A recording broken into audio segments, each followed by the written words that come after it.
દિલ્હીમાં એક પત્રકાર પરિષદને સંબોધતા ભાજપના નેતા ગૌરવ ભાટિયાએ કોંગ્રેસ પાર્ટી અને ઝારખંડના મુખ્ય પ્રધાન પર ગેરકાયદેસર ઘૂસણખોરોના વલણ માટે કડક આક્ષેપ કર્યા।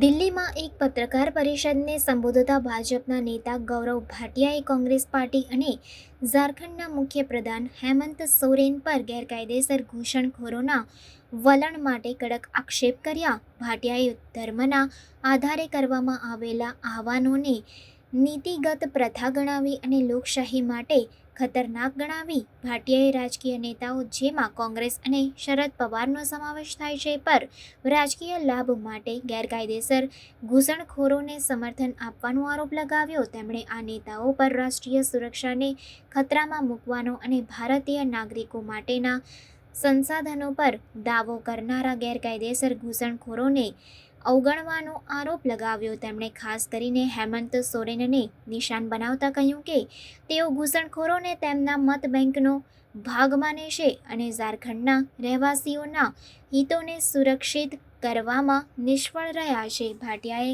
સ્થાનિક વહીવટીતંત્રની ભૂમિકા પર પ્રશ્ન ઉઠાવ્યો કે તેઓ રેશન કાર્ડ કેવી રીતે આપે છે અને ગેરકાયદેસર ઘૂસણખોરોને મતદાર યાદીમાં કેવી રીતે સામેલ કરે છે, તેમજ તેમને સ્થાનિક મહિલાઓ સાથે લગ્ન કરવાની મંજૂરી આપે છે।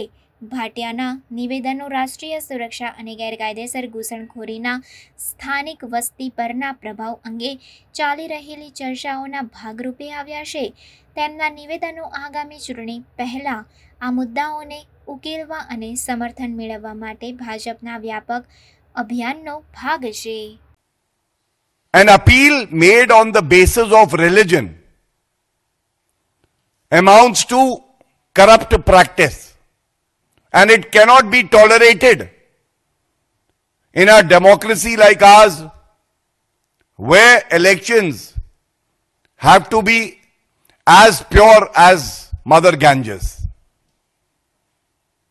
And therefore, it's a very worrisome trend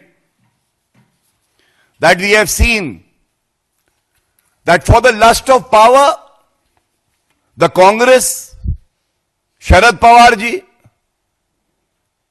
and Uddhav Thackeray all are ready to appease and adopt and say I love you to the infiltrators, to the illegal immigrants,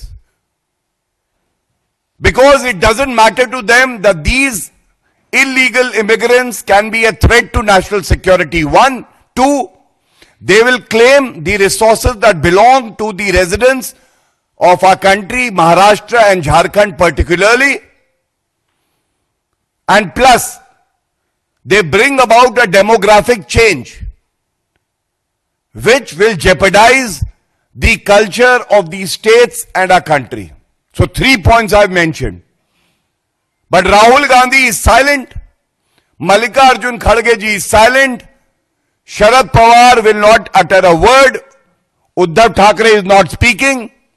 Hemant Soren says infiltrators are my brothers and sisters.